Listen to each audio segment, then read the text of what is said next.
The last talk in this session is Non-Adversarial Mappings by Yedid, Hoshen, and Lior, and Yedid will be presenting. Yeah.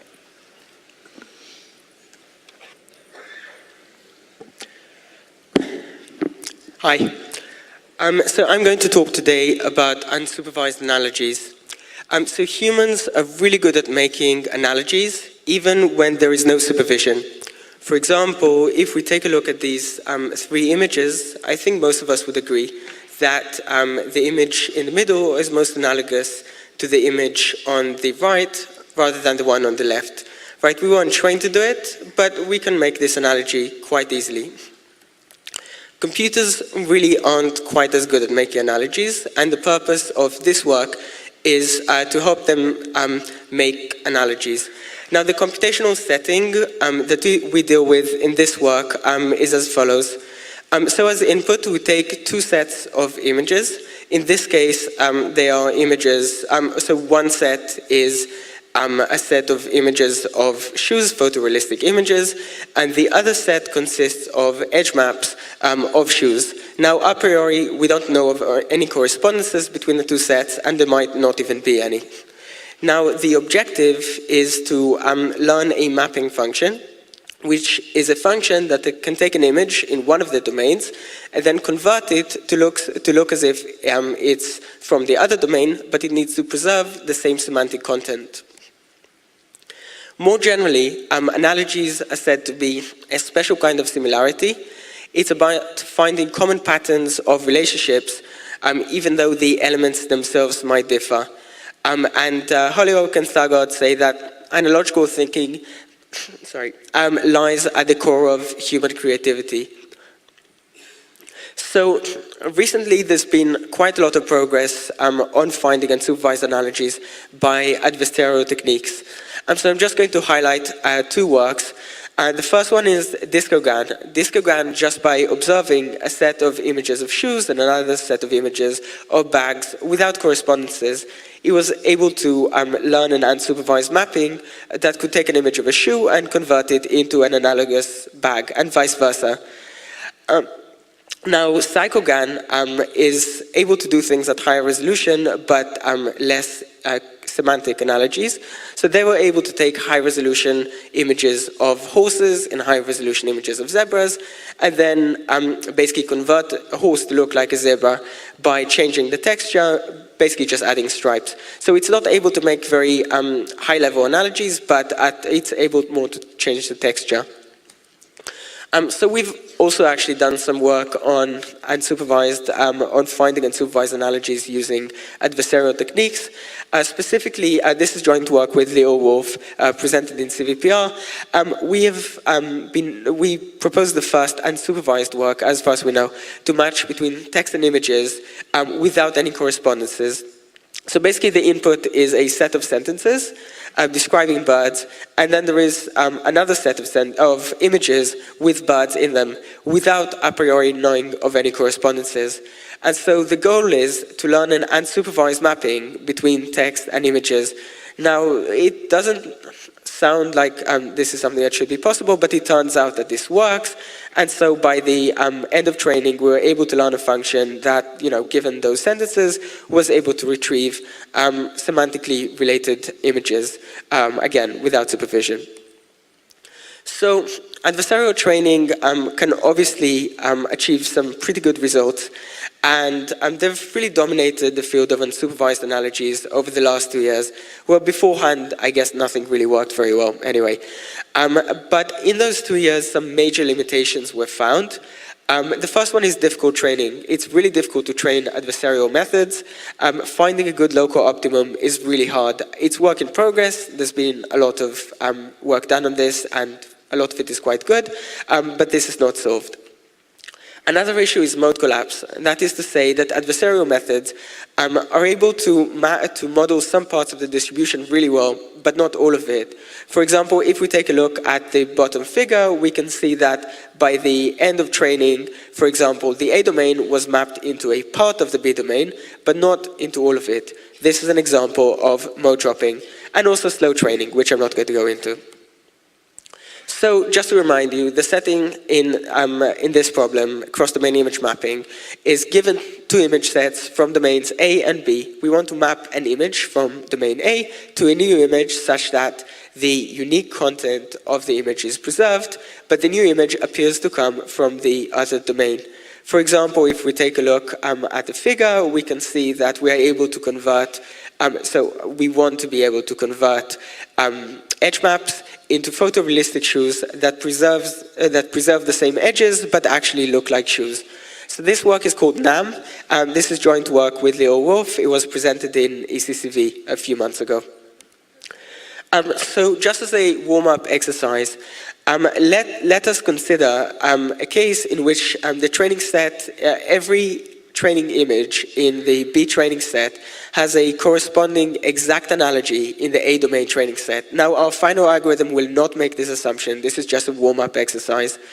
Now, one solution that we can perhaps think about in order to both solve the correspondence and mapping problem is for every B domain, we would basically go through the whole space of permutations of correspondences, and then so we would go through every single permutation and then train a supervised mapping between the A domain images to the B domain images, now that we assume the correspondence. And so we would pick the solution with the smallest loss, right? So this would probably be the correct correspondence, and this would give us the optimal mapping. Now, this is obviously a really inefficient solution, and so this is not something that we're ever going to do. But in our iClear paper, we have a much more efficient solution for solving this exact mapping problem. Now, in the actual approach that we're going to describe now, NAM, non-adversarial mapping, we take in two inputs. The first one is a generative model of the A domain. Now, a generative model is basically a model that is given an input latent code, which is just a vector of numbers. It's able to be able to reconstruct every single possible image in the target domain and no other image. So that's obviously a really good generative model, but we're willing to take generative models trained using pretty much any technique. That could be VAE, GLOW, GAN, or GLAN, which is a recent approach that we proposed. The other input is a set of B domain training images. So the way NAM works, it's a matching-based domain alignment method. That is to say, first of all, we model the A domain using this pre-trained generative model that we assume that we were given. And so what we do is for every B domain training image, we scan through the A domain using the generative model. We just search through the domain until we find a correspondence. Then we map it to the B domain, and we try to reconstruct this B domain training image as closely as possible. We do it for all the B domain training images. So let's go through this a little bit more slowly. So one forward step of NAM basically starts from a latent code. We have a latent code for every single B domain training image. So we call this E of Y for this training image Y. Now we go through the generator. Now we have a synthetic A domain image, which is the correspondence from A to B. So now we pass this synthetic image through the mapping function. We are training the mapping function at the same time.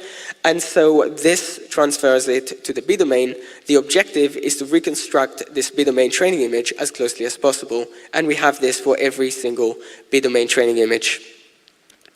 So we optimize over two sets of parameters. The first one is a set of latent codes, one latent code for every B domain training image. So this is the thing that searches through the A space, the A images, until it finds the correspondence. This is parameterized by the latent code. We also optimize for the best global mapping function that would be able to map from A to B. We optimize everything end-to-end using stochastic gradient descent, using the reconstruction criterion on the B domain training images. So by the end of training, we've now trained a mapping function from A to B. So now, for every new evaluation image from the B domain, we now just need to optimize over the latent code so that when this is basically just searching through the A domain. Once we find the corresponding image, we map it to the B domain, and we try to reconstruct this B domain image as closely as possible. So basically, at the end of that, we would be able to find one analogy between this B-domain evaluation image and A. Now, we can actually solve this optimization problem multiple times. And each one, we can start this optimization from different initializations, from different, basically just random initializations of the latent code.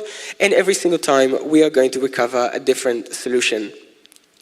So this way, just by solving this optimization multiple times, we can actually get multiple analogies for the same input image. And this is something that's quite difficult to do using current approaches. So how is NAM different from current adversarial techniques? So obviously we don't use adversarial training, so that means we don't suffer from those same issues. But also, our generative model is not trained as a part of mapping. We assume that it's pre-trained. And so we can train it using state-of-the-art techniques for training generative models, which generally means that we get nicer generations, which I'll show later. Also, our method is not one-to-one. We're able to recover multiple analogies for the same input image, which, for example, Discogram is not able to do.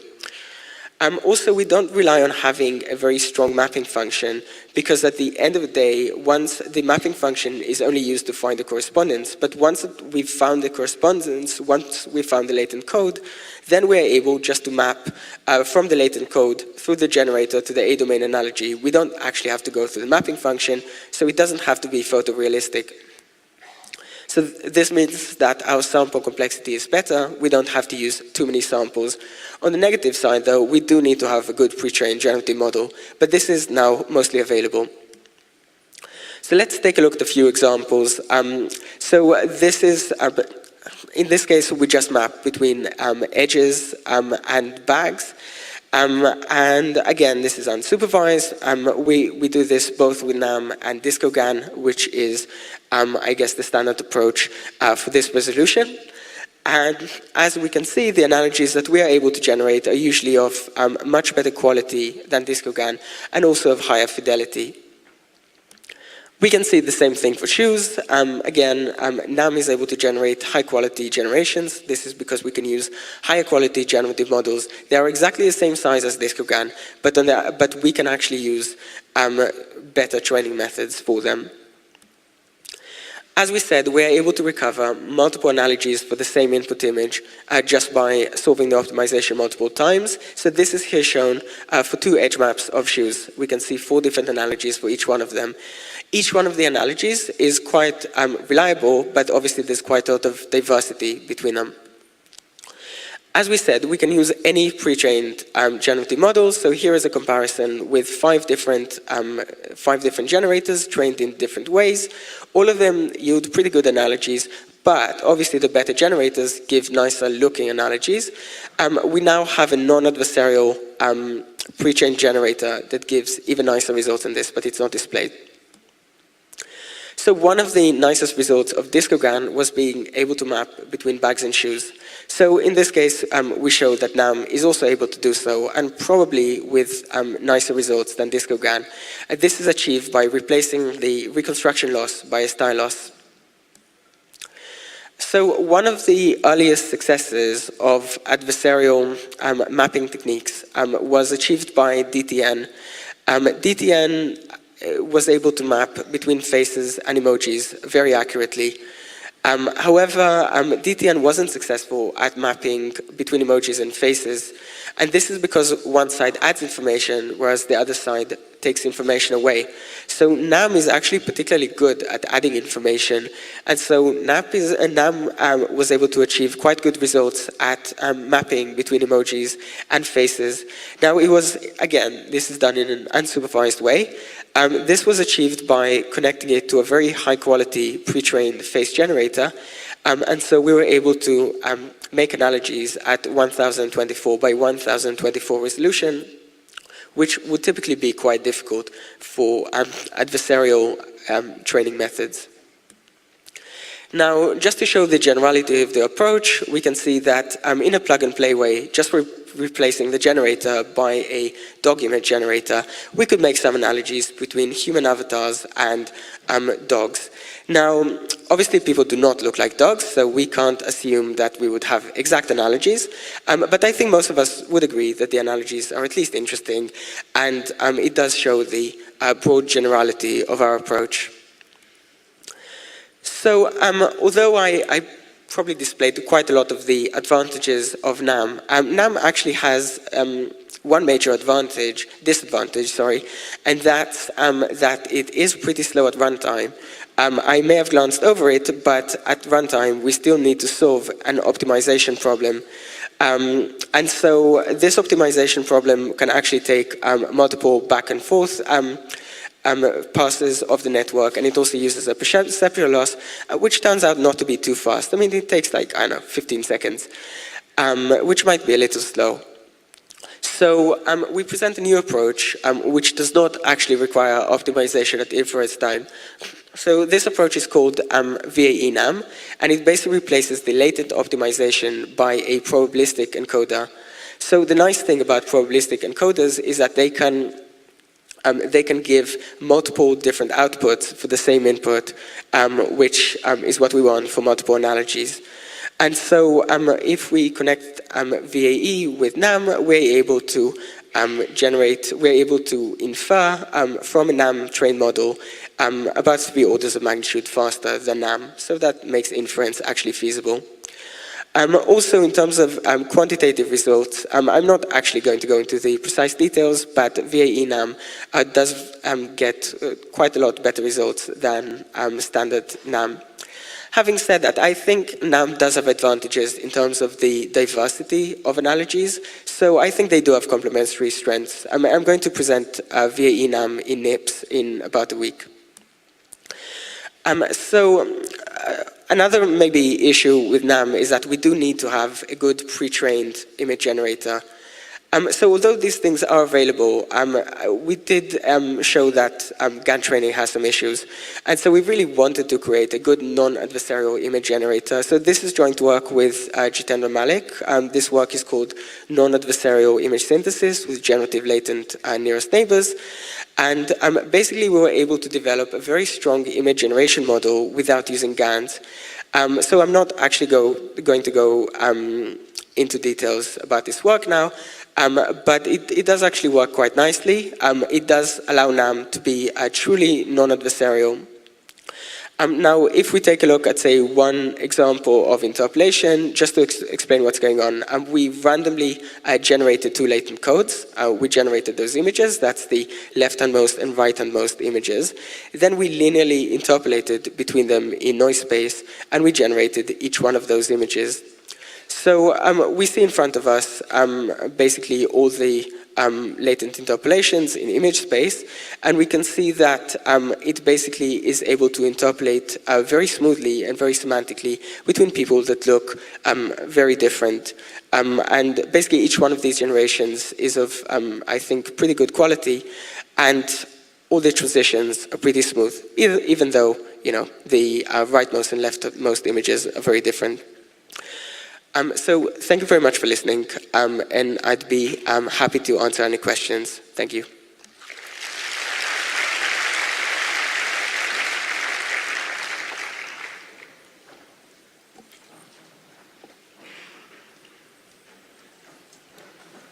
Thanks, Yedid. Questions?